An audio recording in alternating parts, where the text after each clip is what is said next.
Так, сьогодні у нас з вами завершальний день. Про що сьогодні поговоримо? Так, я розміщу сьогоднішнє заняття.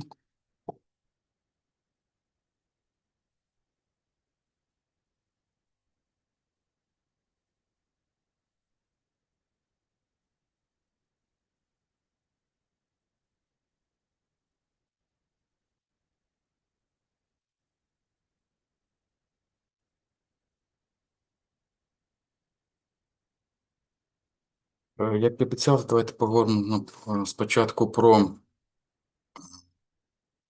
месенджери е, з точки зору безпеки, збереження конфіденційності. Ну і так розберемо, скажімо так, специфічні якісь речі, які, скажімо, розглядаються загалом під час вивчення безпеки, та, певні поняття, певні, скажімо так, розуміння певних функцій з точки зору безпеки, ми розглянемо на прикладі, відповідно, месенджерів. Да? Зараз я розкрию презентацію.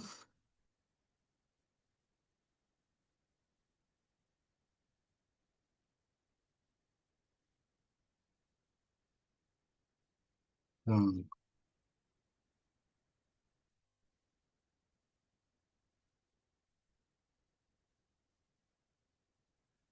І ще один сайт. І ще один сайт. Цей сайт, я кину вам посилання зараз на нього. Viber. Viber.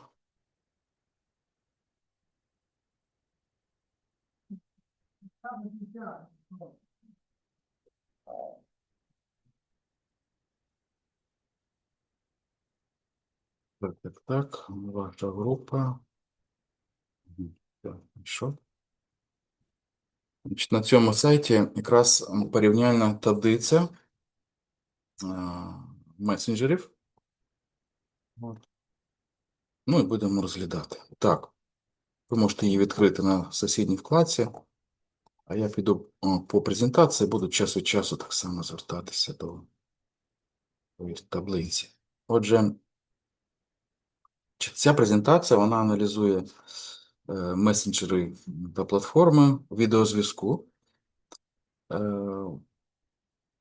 Чому? Тому що вони дані застосунки саме, да, вони відіграють ключову роль в нашому спілкуванні, і важливо знати, як же безпечно зберігати і передавати дані.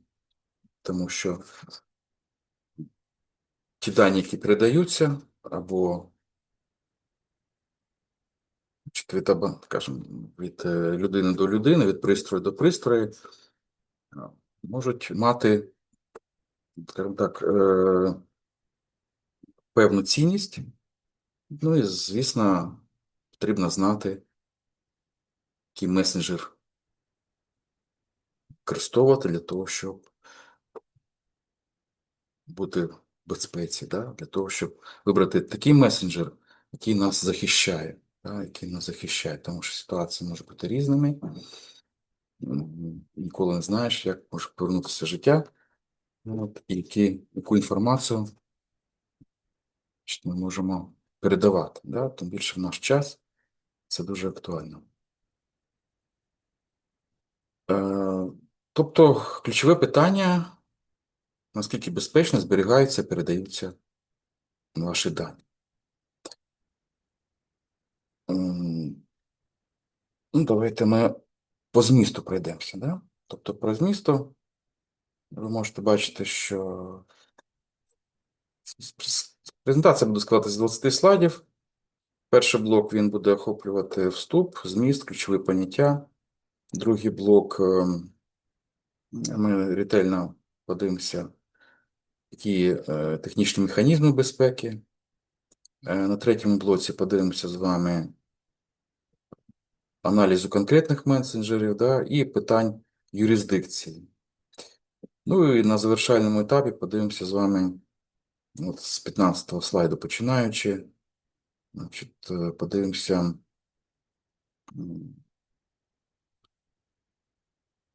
питання відеозв'язку, да? От які практичні рекомендації можна дати саме для такого роду месенджерів. Так. Е,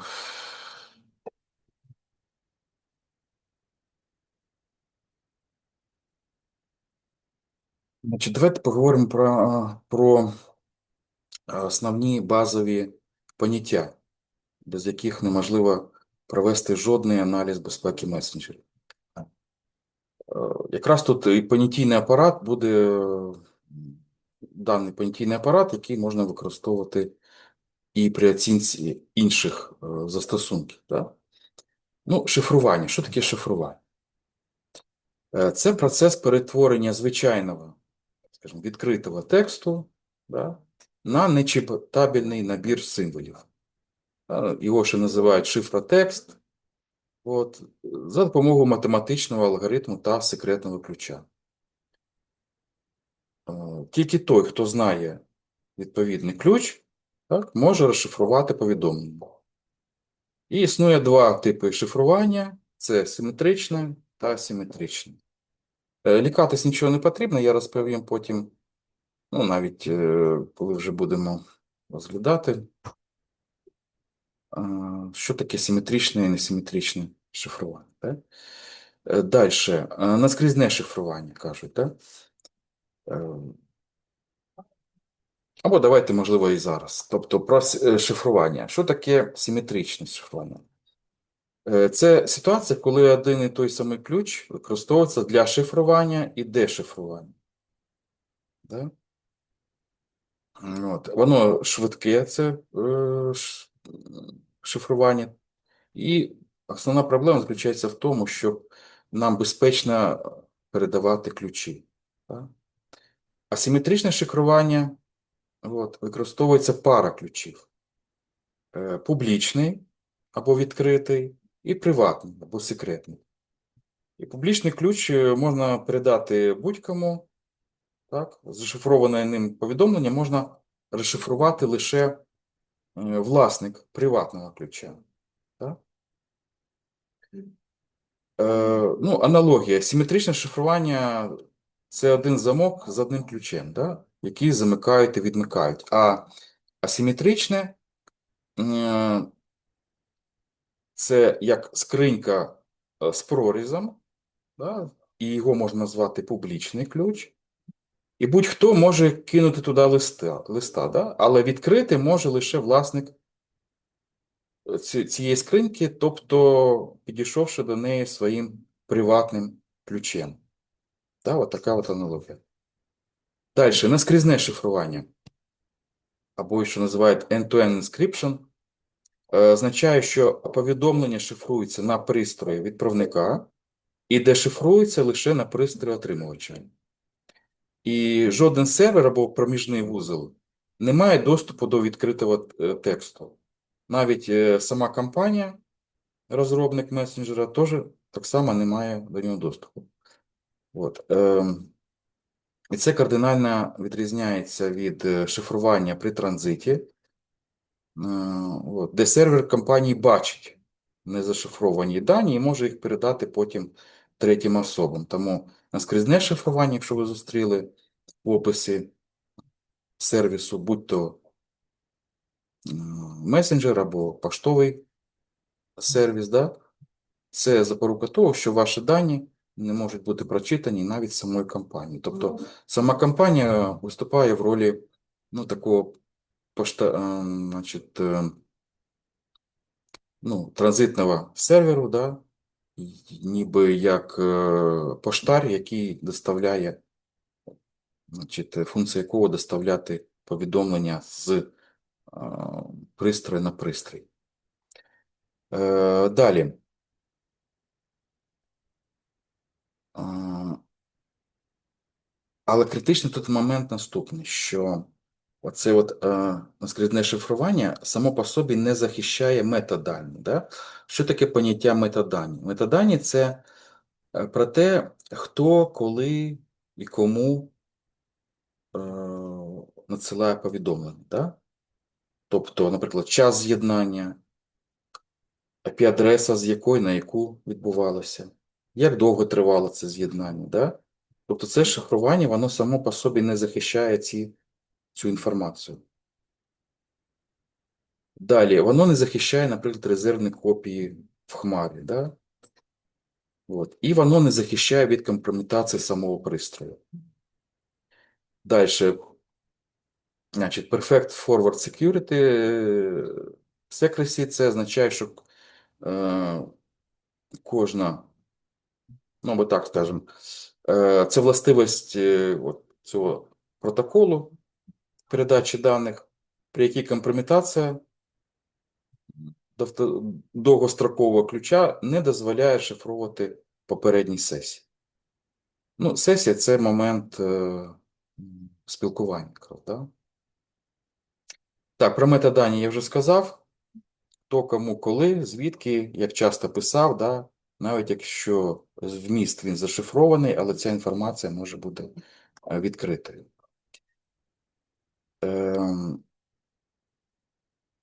Далі, про метадані додати більше, скажімо, нема що. Що ще важливо? Це чи відкритий, чи закритий вихідний код. Відкритий вихідний код означає, що програмний код додатку є публічно доступним для вивчення, для аудиту, для верифікації. Да? Це дуже важливо, тому що компанії можуть долучати, скажімо так, сторонніх аудиторів для перевірки коду. Аудитори дадуть своє заключення, що код не містить в собі бекдорів, не містить в собі прихованих функцій. Да? Ну, ці функції можуть, наприклад, забезпечити, наприклад, прихований вход для якихось спецслужб, да? І що заявлений алгоритм шифрування, він дійсно реалізований правильно, да? Що немає прихованого збору даних. Але важлива така відмінність, що відкритий код не обов'язково означає безпечний код, да? Але без відкритого коду неможливо перевірити безпеку. І це вже серйозна проблема довіри. Довіра, перш за все. І серед тих месенджерів, які ми з вами подивимося, відкритий код мають давайте ми відкриємо, такі месенджери, як Element, як Wire, як Session, як Simplex, Telegram. Але Telegram відкрив лише клієнтські додатки, да? Але не серверну частину. Там вона закрита. Перепрошую, зараз відключу цей. З Телеграму вийду якраз.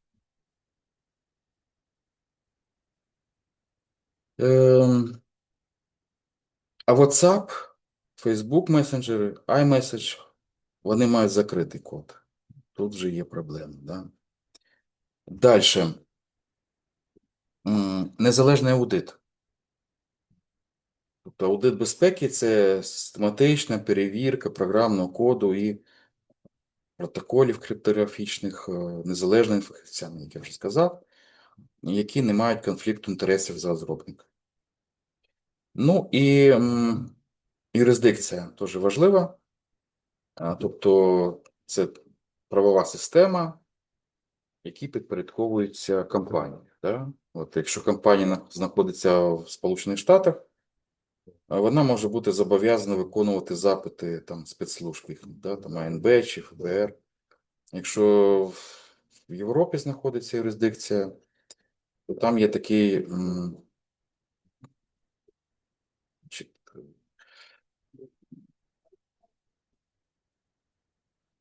Там є закони, які названі як GDPR, тобто це комплекс законів про захист інформації. Да?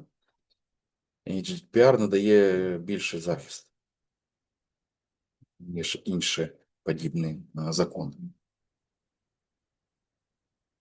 Тому ми зараз з вами оцінимо всі 13 месенджерів з точки зору якраз цих критеріїв. Значить, ми з вами поговоримо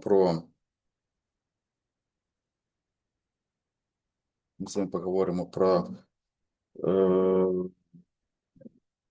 всі ці категорії, да, з точки зору, вони поділяють з точки зору шифрування, протоколів, конфіденційності, і збору даних, юридичні аспекти, відкритість, закритість, анонімність, ідентифікація. Якраз поговоримо. Значить, ну, що стосується першої категорії, шифрування і протоколи, да? Ця категорія найбільш технічно насичена, і вона включає оцінку таких понять, як чи вимкнено шифрування за замовчуванням для всіх чатів, і не тільки для секретних, чи реалізоване наскрізне шифрування, чи є підтримка якихось інших функцій. Да? От. Ну, зараз ми це побачимо. Тобто шифрування, які є види, я вже про це сказав.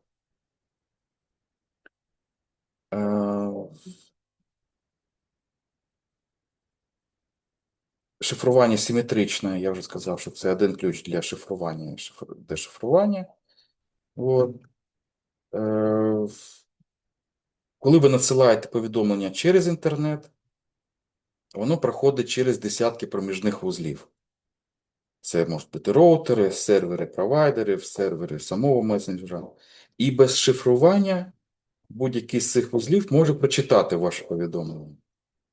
Так само, як і відкритку з пошти можна прочитати, наприклад, працівником даної пошти. А от шифрування, воно перетворює відкритку на такий запечатаний конверт. Да? От. Значить, я вже сказав, що симетричне шифрування, воно використовує один і той самий секретний ключ для шифрування і дешифрування. І це схоже на замок і ключ. Одним ключем можна, значить, і вмикати, і замикати, і відмикати даний замок.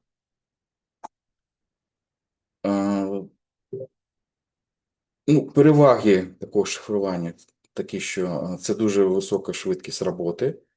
Це важливо для сервісів реального часу. Ну, а недолік головний – це як безпечно передати ключ. Якщо ключ перехоплять при передачі, все шифрування, воно якби марне. Да? Асиметричне шифрування вирішує цю проблему от з обміном ключами. Кожен учасник має два ключі. Публічний, який можна публікувати відкрито, є сервіси, і ви можете надсилати його там засобами зв'язку, тими ж самими месенджерами або поштою, да, або смс-кою, або на сайті десь розмістити його. От. А відповідно,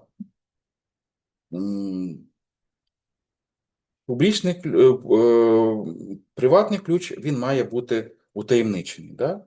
Він має бути утаємничений, от, і він має зберігатися виключно на вашому пристрої. От, і потрібно захистити його таким чином, щоб будь-хто не мав до нього доступ.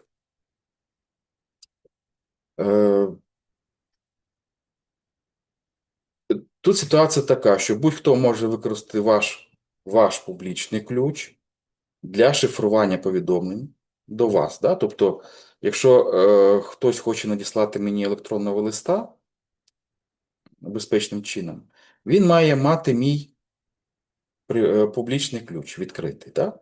Він тоді шифрує своє повідомлення моїм публічним ключем, приходить це повідомлення на мій комп'ютер, так, мою електронну скриньку, а я його розшифровую своїм приватним ключем.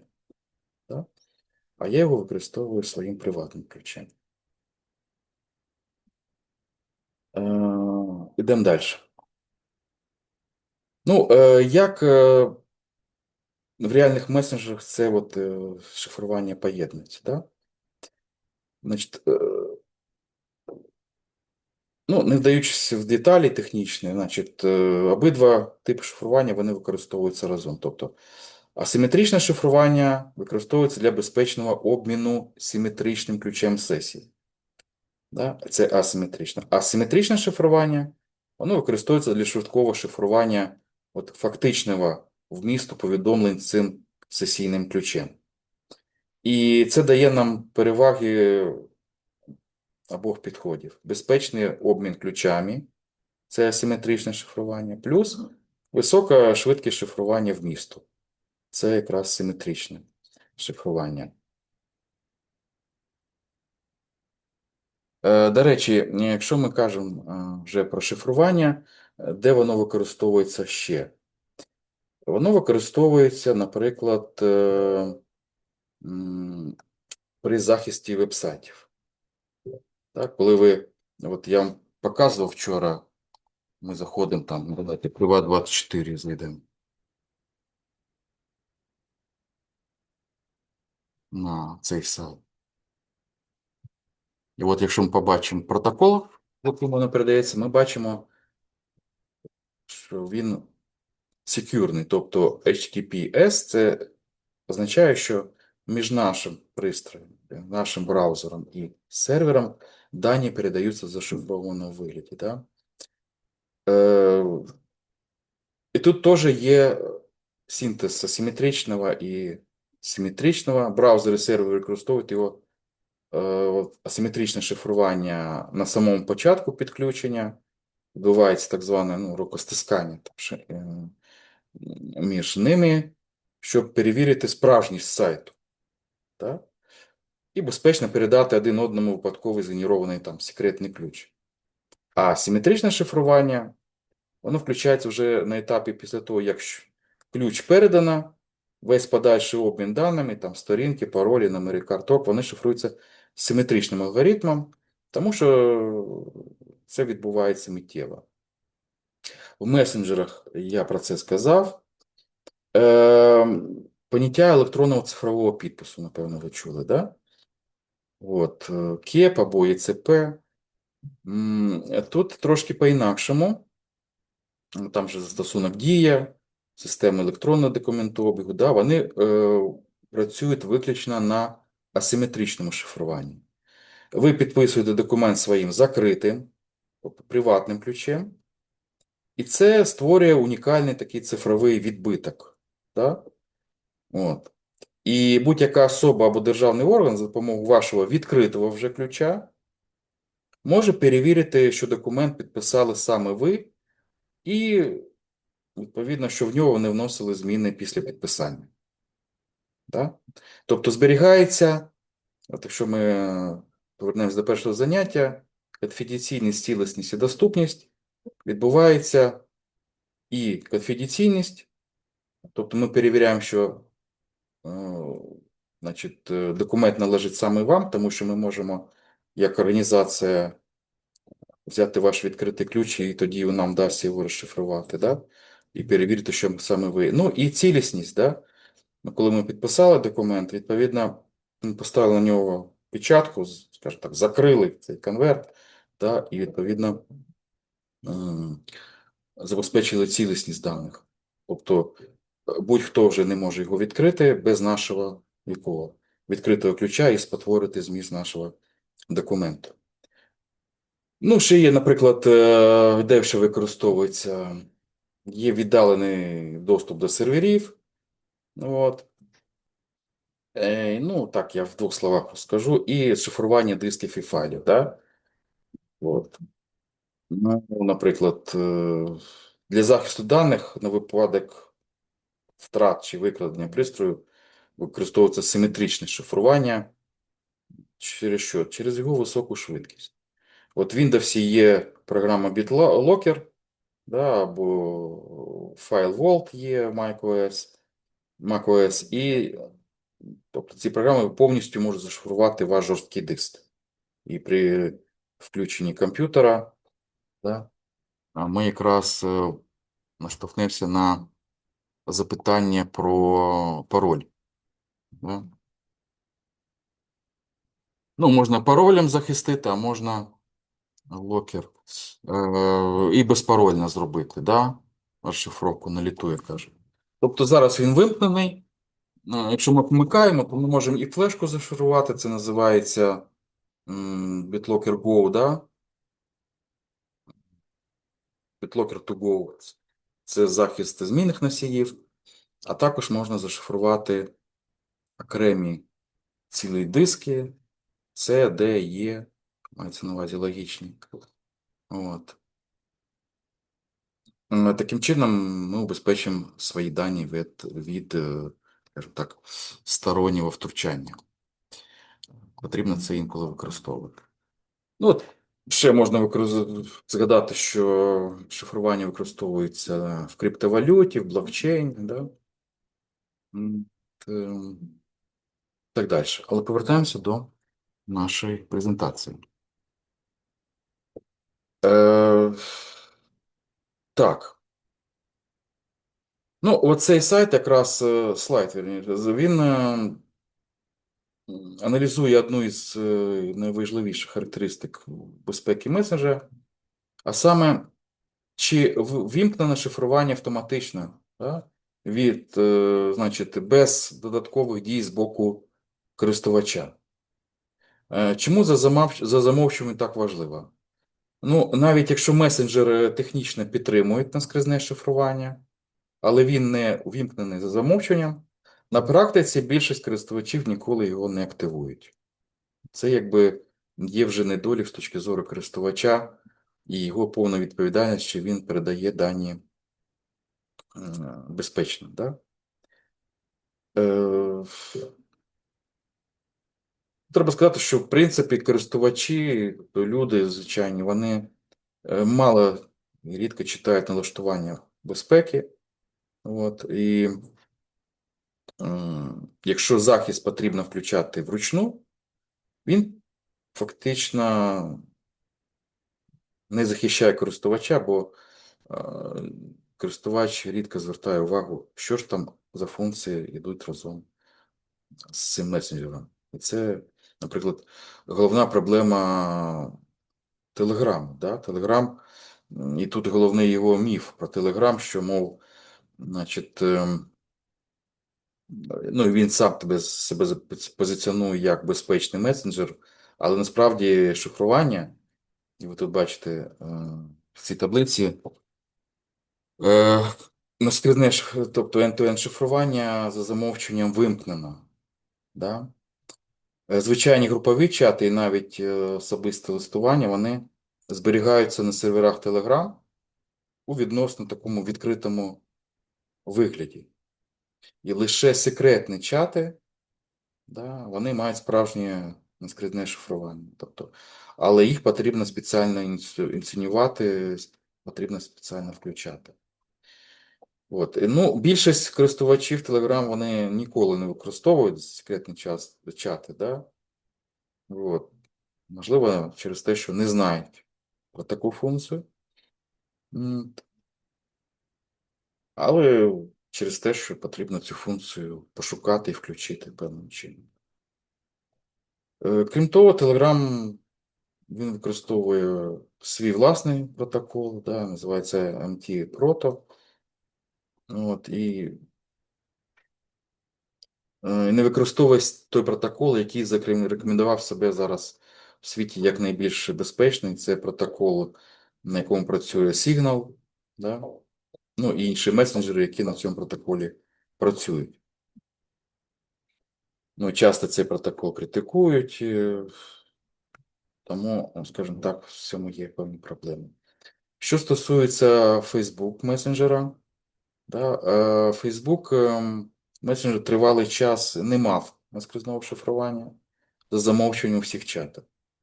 І лише в 2023 році операція Мета оголосила про вимкнення наскрізного шифрування за замовчуванням. От. Тому, скажімо так, вони стали більш безпечними. Ну, це пов'язано з тим, що повідомлення можуть бути прочитані компанією, да? От, і я думаю, що от в цій таблиці, якщо ми візьмемо Facebook Messenger, подивимося, от там, де червоним, да, ви можете побачити,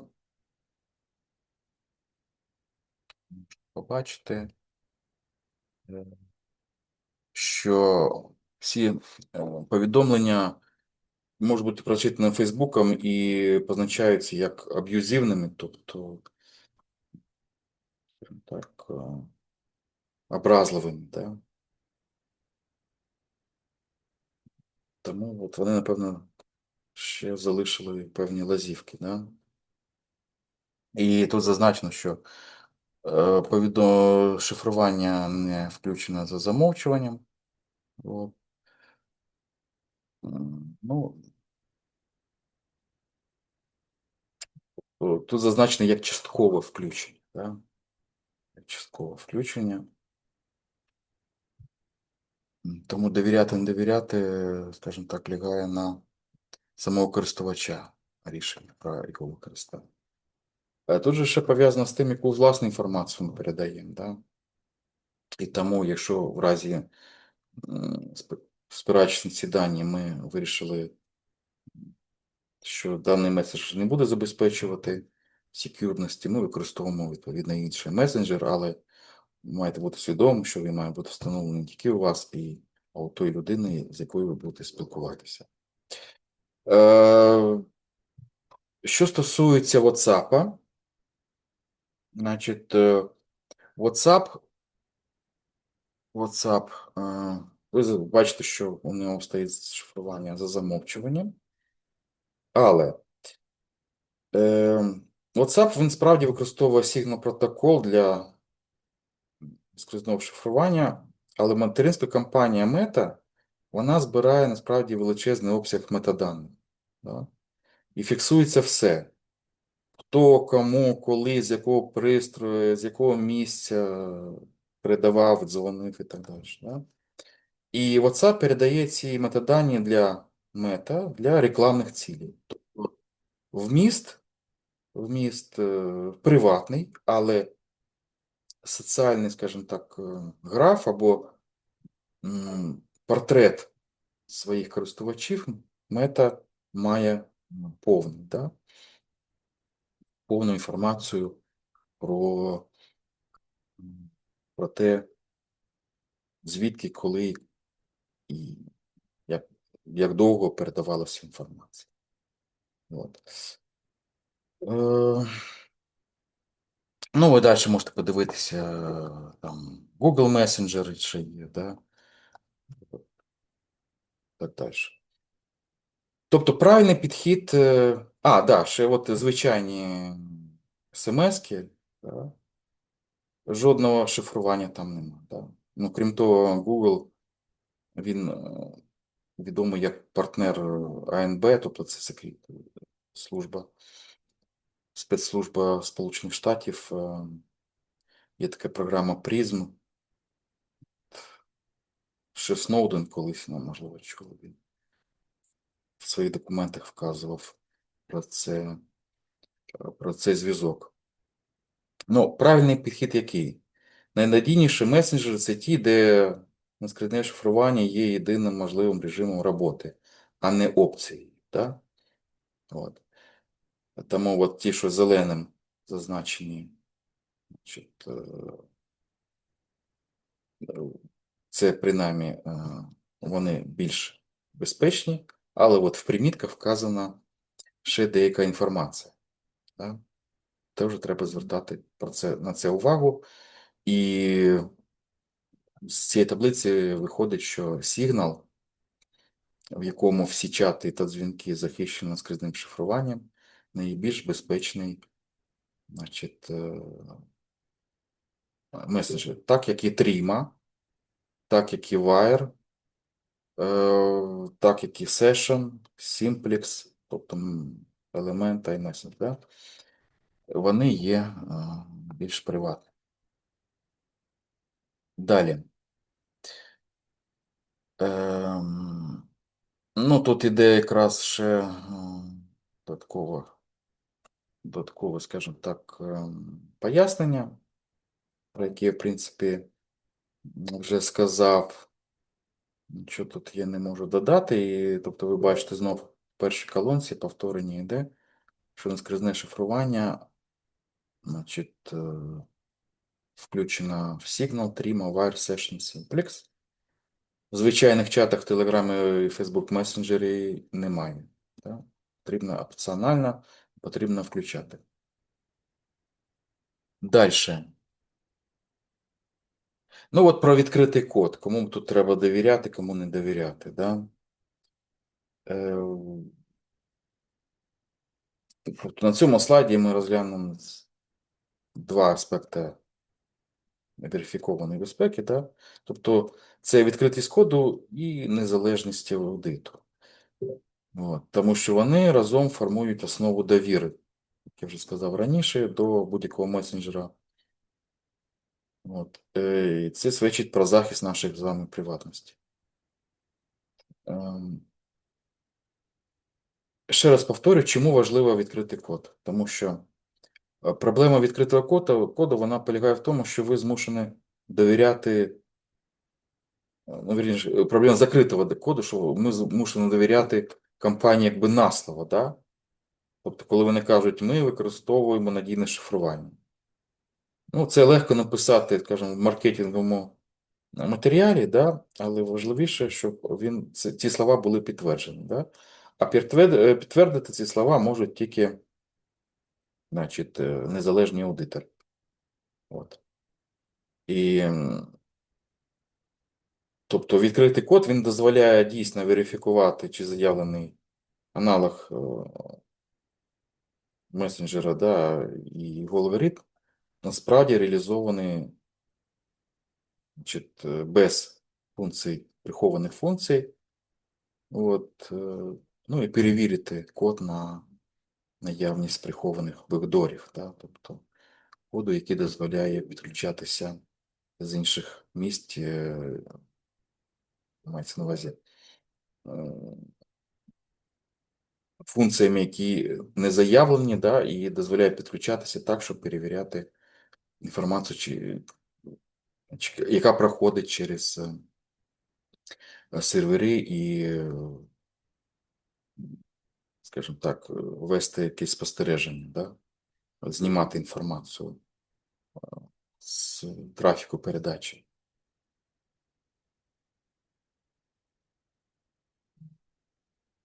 І тут важливо, чи мають відкритий код і клієнт, і сервер. Да? От, тобто існує критична різниця між відкритим кодом клієнтського додатку і з відкритим кодом серверної частини. Тобто відкритий код лише клієнту, такий як Telegram чи Trima, дозволяє перевірити, що додаток правильно шифрує дані. Да? Але серверний код він залишається закритим, і ми не знаємо насправді, що відбувається на тому боці. От повністю відкритий код мають Signal, Wire, Session, Simplex, Element.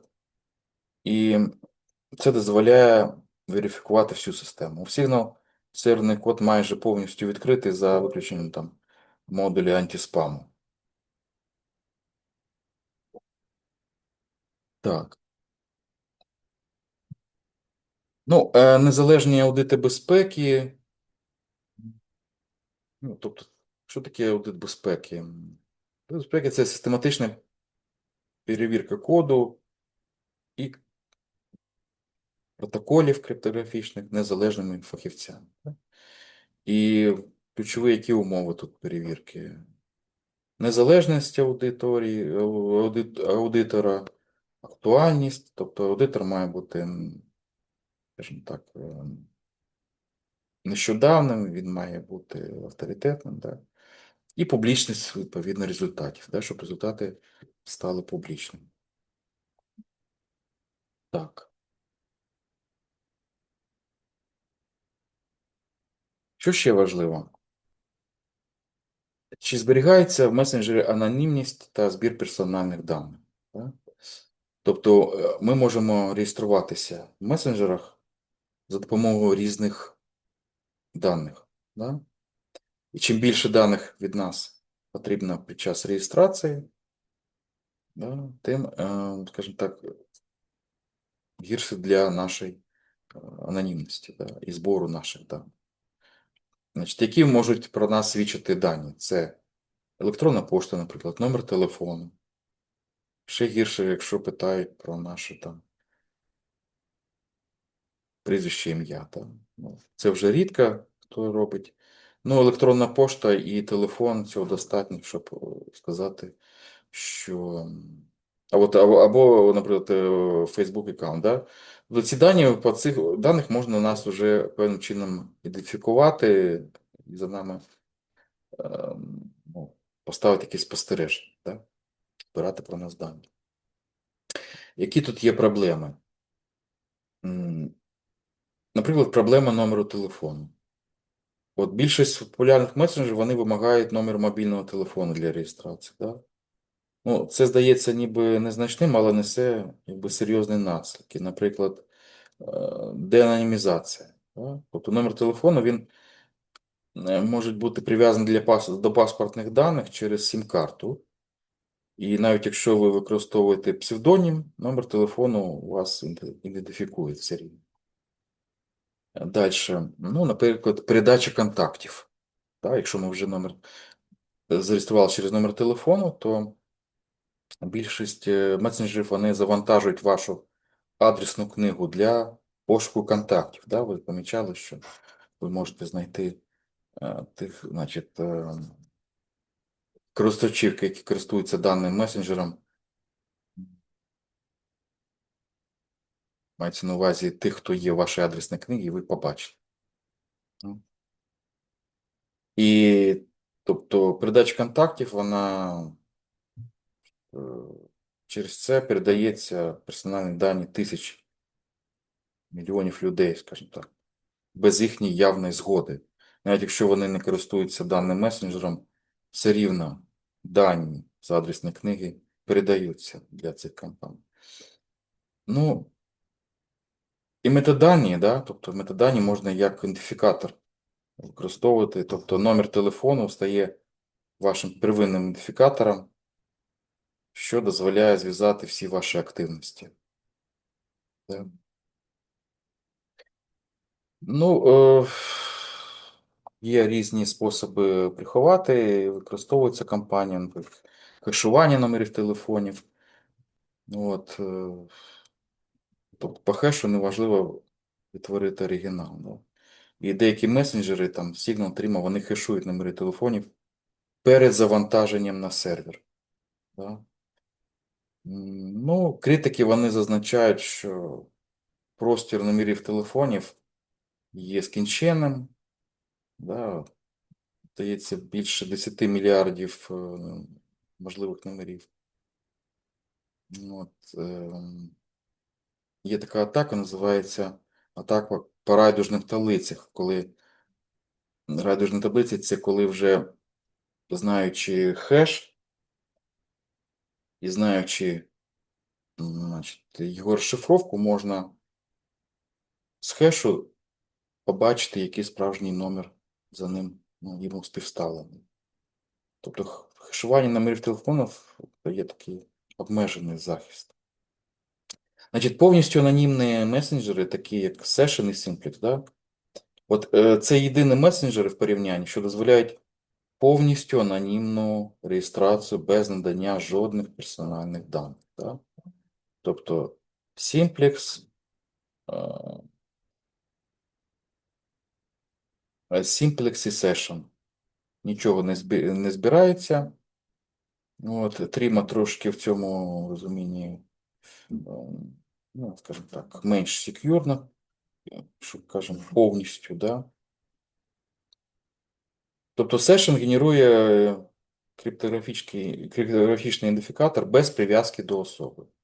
Simplex взагалі не має поняття облікового запису. Да? Тобто лише пару ключів для конкретних розмов.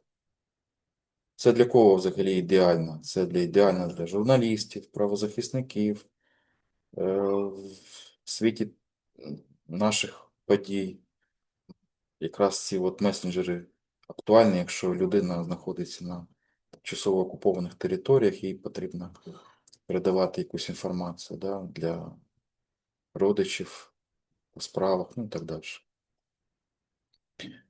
А ті, хто використовував, до речі, Telegram такого роду випадках, їх дуже легко саме викривали. Ну, якби, тобто, були випадки, коли оцінні окупанти якраз вони і перевіряли навіть видалений Telegram, вони відновлювали переписку. Чому? Тому що копії зберігаються на серверах, і коли ми заходимо, то вони підтягуються, так? Підтягуються на цей аккаунт. Ну, Signal – це як компроміс, да? Він вимагає номер телефону, ну і це критикується, до речі. Проте Signal він використовує його мінімально. Номер не видно контактом за замовчуванням. Тобто можна використовувати якийсь юзернейм. Да? Ну, із серверу зберігається лише дата реєстрації та дата останнього входу. І були суди, які підтвердили, що Signal може надати урядовим якимось органам лише ці два поля.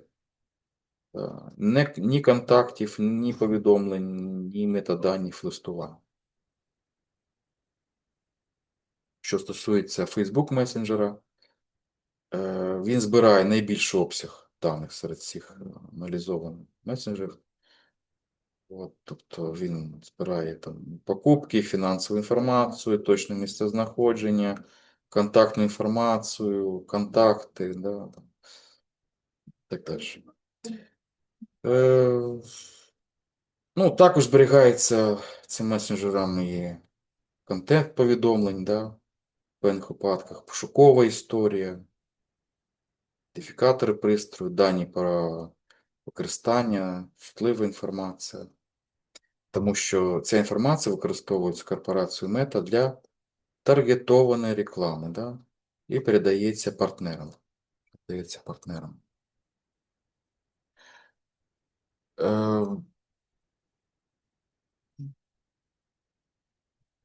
Дальше.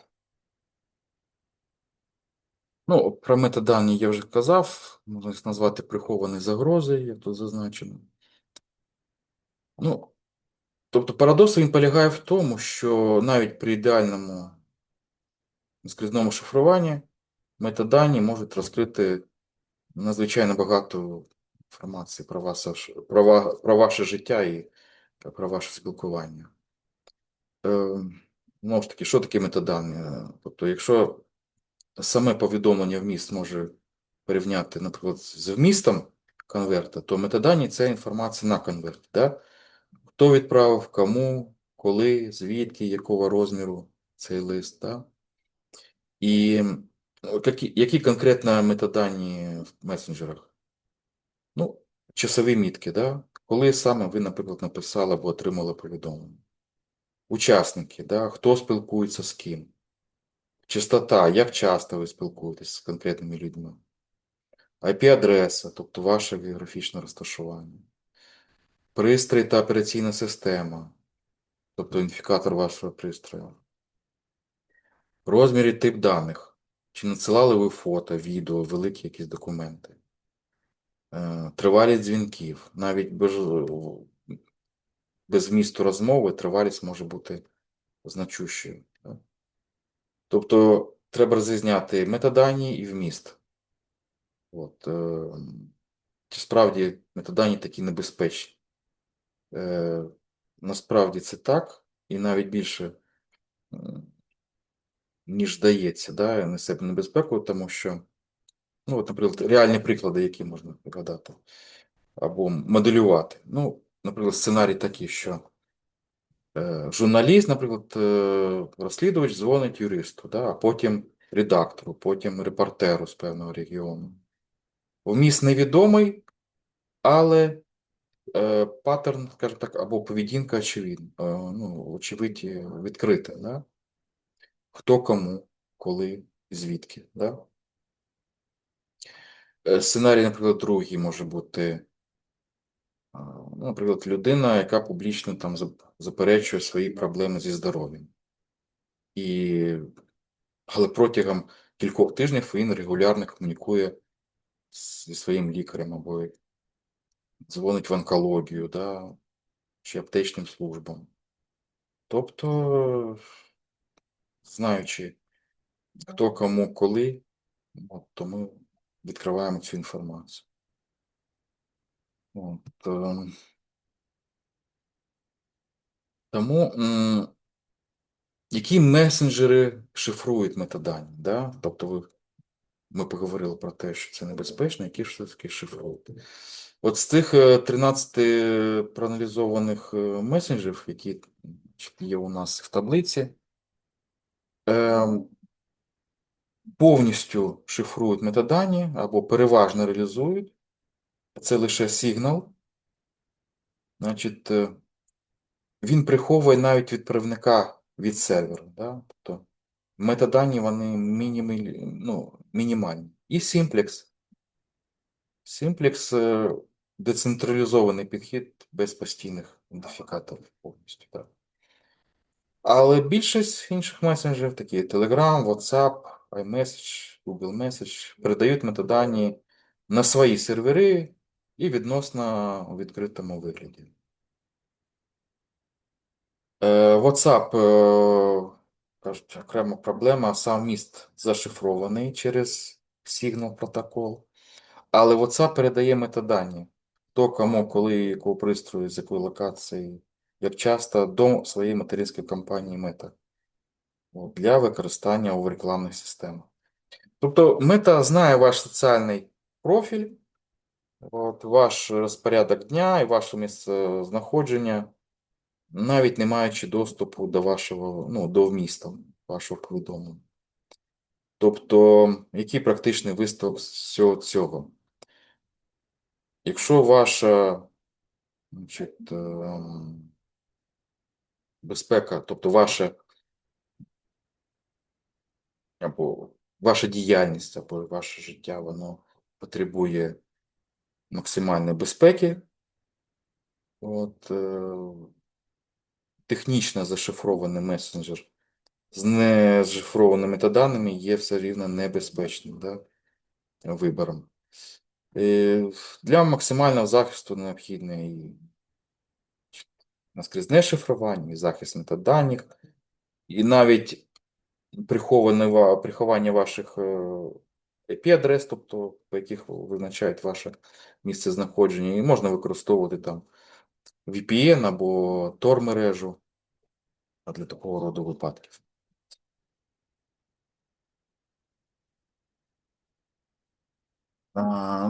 По ітогу скажімо так, цього огляду можна сказати наступне. Є рекомендовані месенджери, да? Тобто, рекомендований не означає просто ідеальний, да? Тобто кожен має свої якісь недоліки, але з огляду безпеки, скажімо так, степінь таких недоліків, вона або велика, або маленька. Да? Тобто є певні компроміси, на які нам потрібно, скажімо, погоджуватись. Тобто Signal – це золотий, можна сказати, стандарт. Він найбільш перевірений, найширше визнаний безпечним месенджером у світі.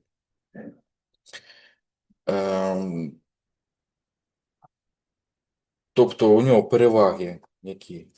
Технічні, тобто це наскрізне шифрування за замовчування у всіх чатах і дзвінках, Signal протокол, відкритий стандарт, що використовується іншими. І також забезпечене шифрування метаданих і мінімальний збір даних, тобто лише дата реєстрації і останній вхід. Недолік у нього є, да, він вимагає номеру мобільного телефону для реєстрації, хоча це вже не показує. Значить, хоча, контакти він не показує контактам, да. Для тих, хто хоче повної анонімності, ну, він не підходить. Так? Тріма це анонімність плюс незалежність. Тобто Тріма це, до речі, швейцарський месенджер. Якщо вже мова йде про юрисдикцію, бачите, що юрисдикція Швейцарія, Люксембург, ще Німеччина, вона заслуговує на довіру. Юрисдикція Сполучених Штатів, Великої Британії. Бачимо, що Телеграм це Об'єднані Арабські Емірати. От, не дуже вони турбуються про те, щоб наші дані були конфіденційними, скажімо так, да? Тут ми бачимо юрисдикція інфраструктури, тобто де знаходяться реально сервери. І знову ж таки бачимо, що ми не довіряємо тим країнам, де спецслужби беруть все під свій контроль. Тому хочемо передати щось. Ну, до речі, Viber, він належить Rakuten, компанія, яка, до речі, дуже допомагає Україні в нашій ситуації зараз. І там, якщо ви подивитесь на Viber, зазначено наскрізне шифрування для дзвінків і чатів. Да? В чому Viber програє? Багато в чому він програє, дивіться. Ем, Чи цей застосунок рекомендований для безпеки моїх повідомлень і прикріплених файлів? Да? Ну, тобто, якщо передавати файли, це Signal, Trima, Wire, Session, Simplex. Да? Дальше. Головна причина, чому цей додаток не рекомендується, це дані не захищені. Тобто не всі дані захищені. Да?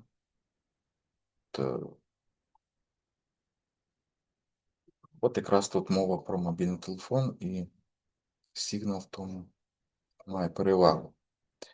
Ем, так. Ну, бачите, чи надає компанія прозорий, ну, звітність, да, про свою діяльність, про свої продукти і технології. Viber так само. Хоча, от, бачите, е,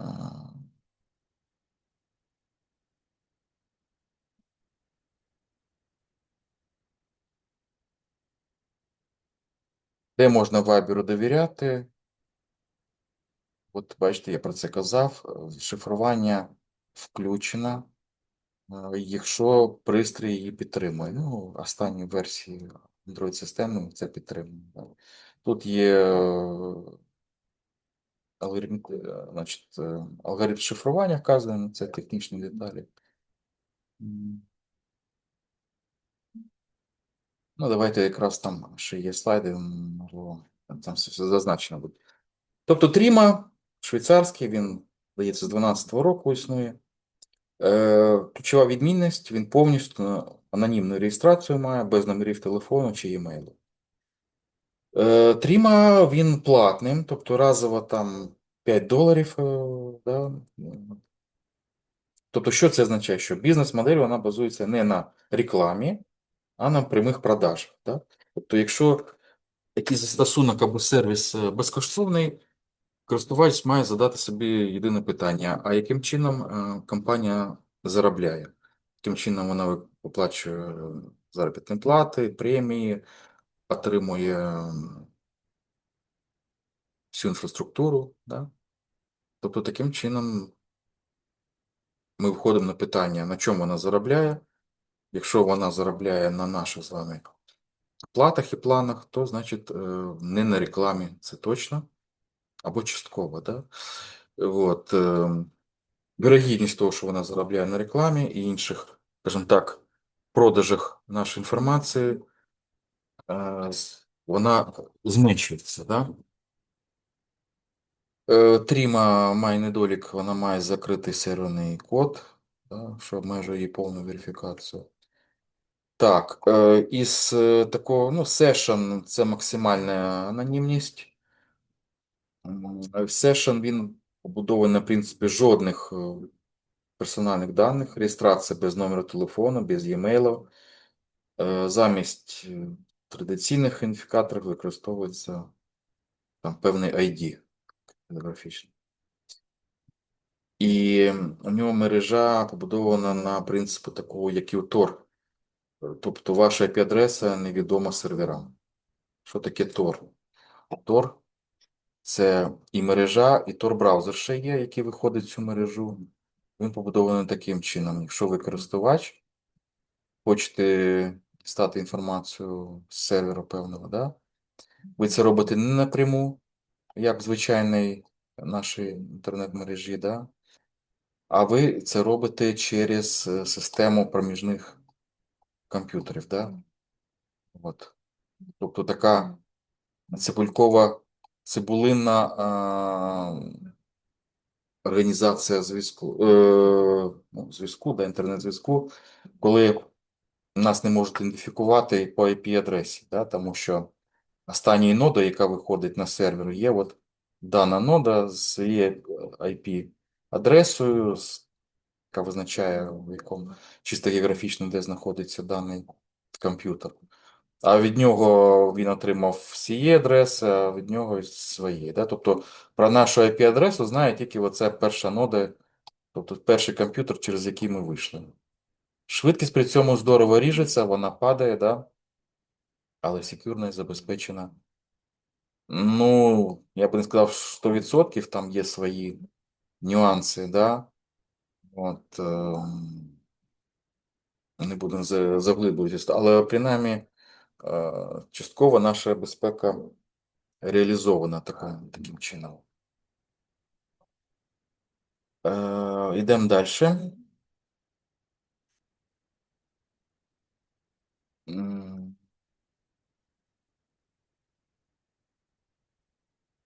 Ну, тут якраз про сигнал більш детальний аналіз. Я навіть замічав, що часто маю справу з людьми, які пов'язані з військом, да, і вони якраз вони якраз використовують сигнал. Да, тобто не дарма це відбувається, тому що ви можете бачити на слайді, що сигнал це є доволі безпечний вибір. Так, щоб не вивантажити вас ще якимось технічними деталями.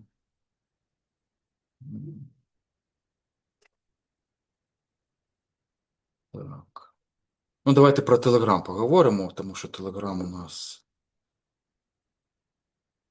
один із месенджерів, який має широку популярність. Да?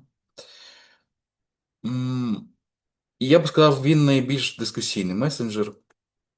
Навіть час від часу виникають якісь законодавчі ініціативи, щоб його заборонити. От.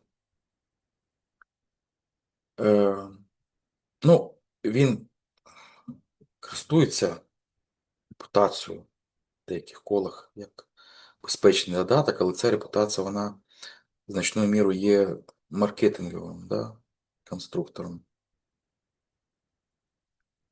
який не відповідає технічній реальності. В чому тут головна проблема? Знову ж повторюю, що шифрування наскрізне не за замовчуванням. Да? Telegram за замовчуванням використовує так зване хмарне шифрування, тобто клієнт-сервер або сервер-клієнт. Вони шифрують подобно при передачі, так звані TLS протокол, да? Але зберігаються на серверах Telegram дешифрованому або з ключами сервера вигляді. Так? Що це означає? Це означає, що Telegram може прочитати ваше повідомлення і може передати їх на запит уряду. Так? Тобто скрізне шифрування, воно є лише в секретних чатах. От, але вони мають певний ряд суттєвих обмежень. Перший. Тобто їх потрібно спеціально включати, бо вони не є замовчені. По-друге, секретні чати лише доступні для особистого листування, але не для груп. Тобто, ви знаєте, є канали, є групи, є персональне листування. По-третє, вони прив'язані до конкретного пристрою, так? І вони не синхронізуються. Тобто, мається на увазі, ви будете листуватися в секретних чатах, наприклад, з телефона на телефон, але ви не побачите ці секретні чати з комп'ютера на комп'ютер. Да? Вони не синхронізуються. Так. Далі.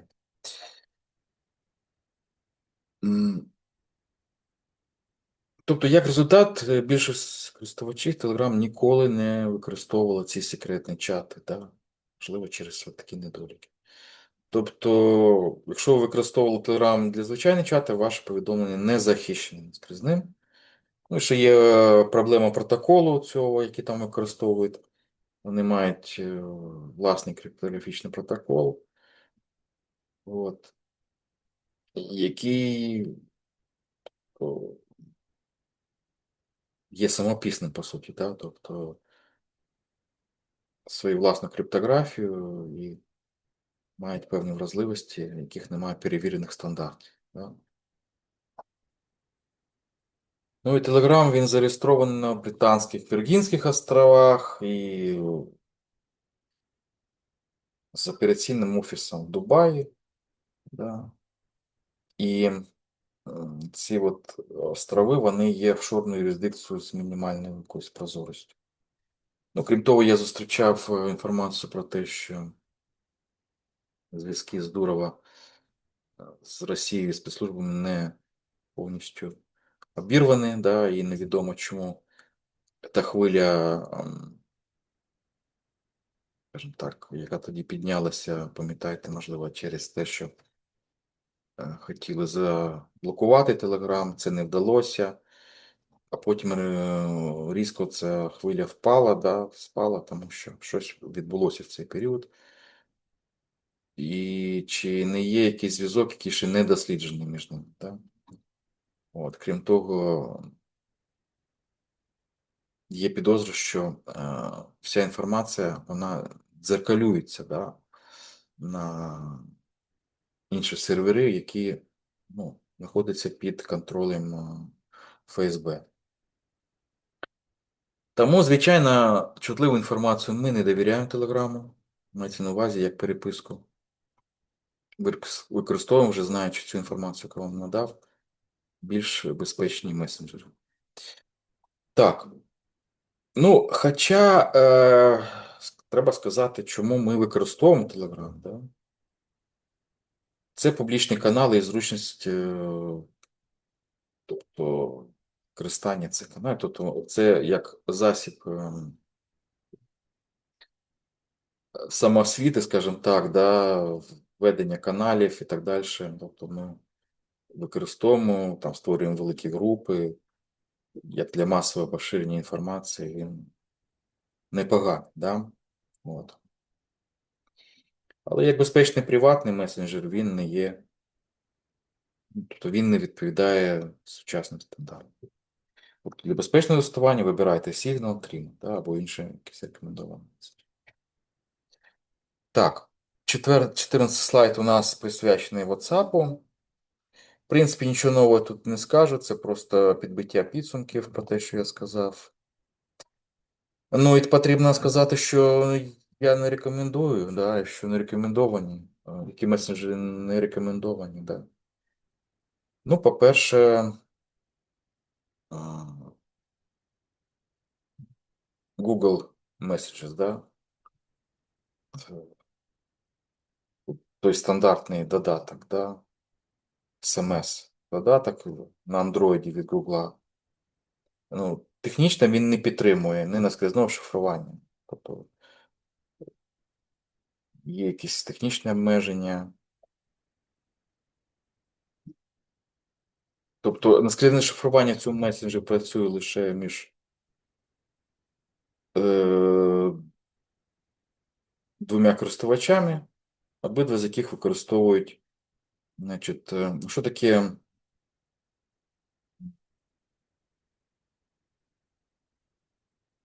Ну, давайте так, технічну частину я тут не буду особливо, це буде вас трошки збивати. Тобто, ну, тобто, одним словом, я би цьому месенджеру не довіряв якусь чутливу інформацію. Да?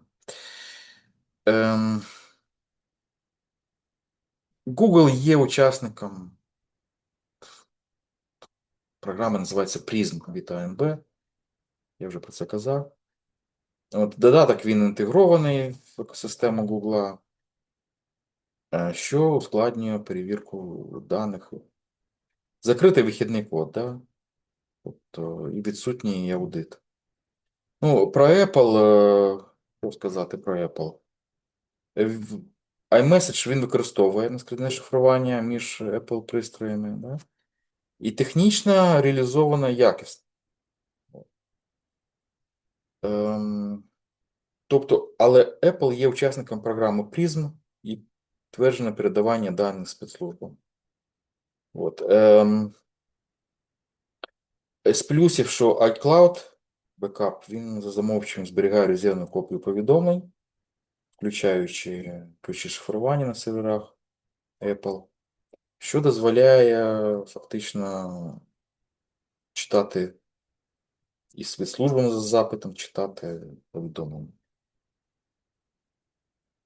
Так, ну про Viber давайте. Viber заявляє про наскрізне шифрування, однак дані не захищені належним чином. Відсутній нещодавний незалежний аудит безпеки. Закритий вихідний код. Юрисдикція Люксембург, Японія. Власник японська Rakuten. Ну, доволі непрозора корпоративна структура. Да? Щодо Твіттера, ну там мало хто їм користується, звісно. Ну там теж є свій месенджер. Немає шифрування з замовчування скрізного, немає незалежного аудиту, закритий вихідний код, компанія знаходиться під контролем власника Ілон Маск, да, юрисдикція Сполучених Штатів. Значить, загальні висновки, значить, які? Риси оцих некомендованих меседжів є. Це закритий вихідний код, відсутність або неповна підтверджена значить, незалежними аудиторами, значить, мається на увазі відсутність аудитору, да, аудиту таких месенджерів, так скажемо. Далі. Ну, в принципі, про юрисдикцію сказав. Ми вибираємо ті, що належать Швейцарії. Тріма, да, бачимо. Так, тут технічні деталі. Ага. Безпека відеозв'язку, да? Безпека відеозв'язку. Треба сказати про це окремо. Так. Ну, чому взагалі відеозв'язок складніше для захисту? Ну, це технічна складність. Тому що відео воно передбачає значно більший обсяг даних, тобто відеопотік, аудіопотік, можливо, відео з екрану. І це, скажімо так, ускладнює реалізацію наскрізного шифрування, оскільки алгоритм повинен шифрувати великі обсяги даних в реальному часі без затримок. От. І навіть групові дзвінки, вони додатково ускладнюють цю задачу. Тобто необхідно шифрувати дані для кількох учасників одночасно, не маючи центрального сервера, який декодує і перекодує потік. Ну, про метадані я казав, вони найбільш чутливими, і для текстових повідомлень метадані вони показують, хто кому коли, а для відеозвінків метадані показують, хто з ким, о котрій годині, протягом якого часу, наскільки регулярно відбувалися ці відеодзвінки. І,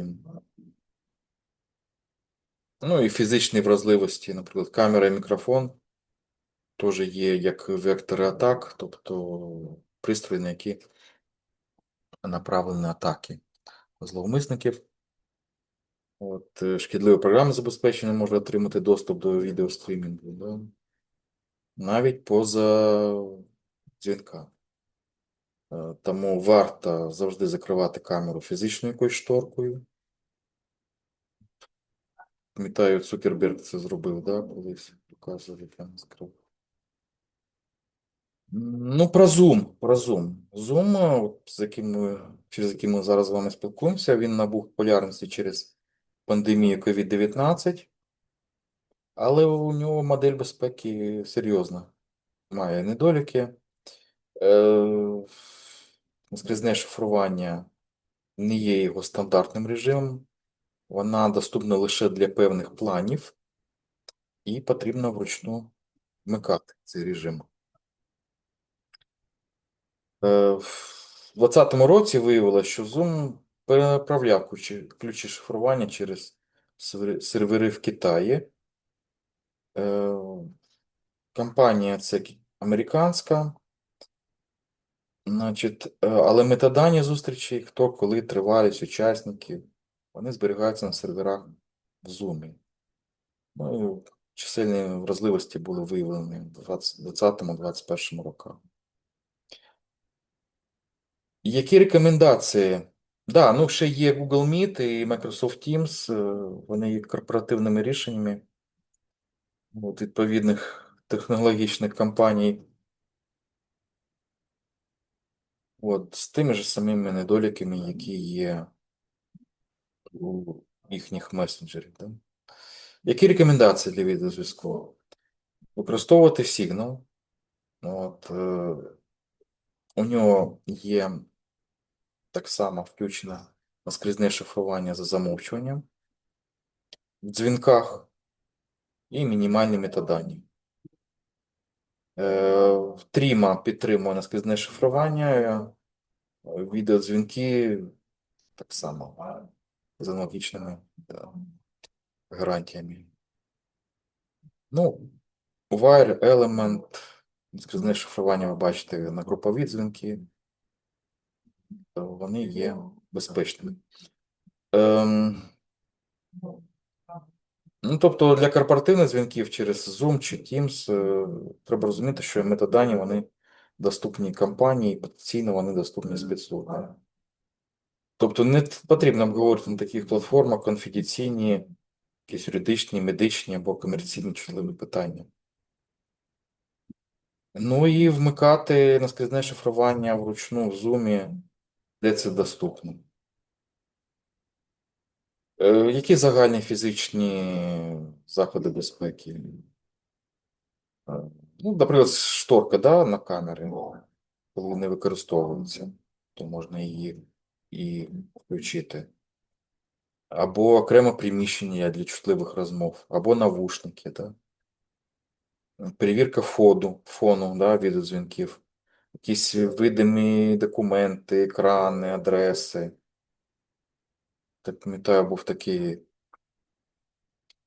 курйозний випадок, коли кореспондент один, це стосувалося якоїсь Zoom-наради в Європейському Союзі, і він потрапив на цю нараду закриту в Zoom, де були присутні дуже високі чини, там міністри оборони. Він як туди потрапив? Він просто один із учасників прикріпив на свій екран пароль від Zoom-конференції на стікері.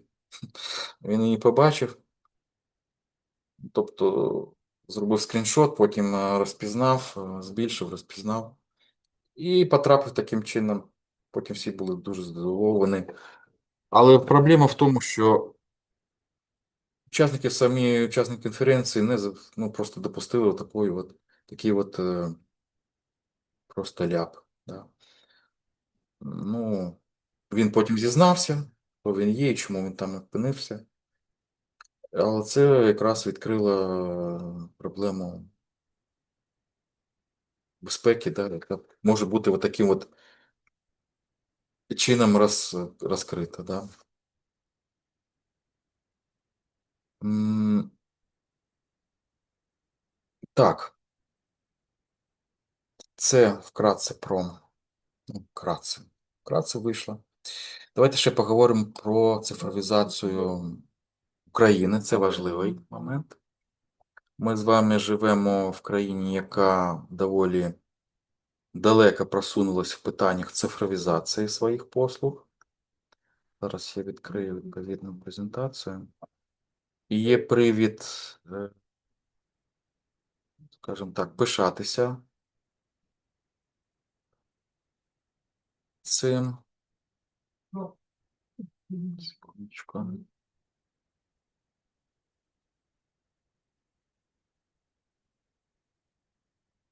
Зараз відкриється презентація.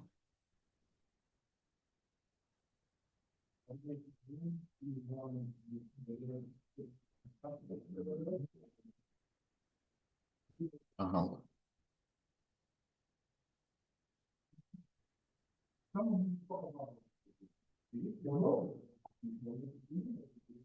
Так.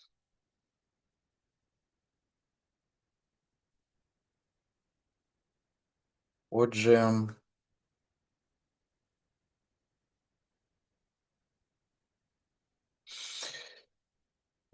так, отже.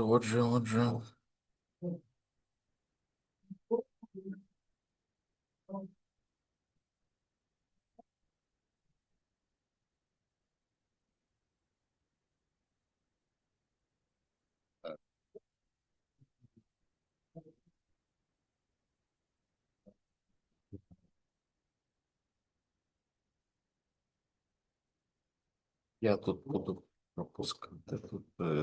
Значить, є певна нормативна правова база, на якій побудована цифровізація України. У нас є Міністерство цифровізації, да? У нас ми позиціонуємо як перша країна, яка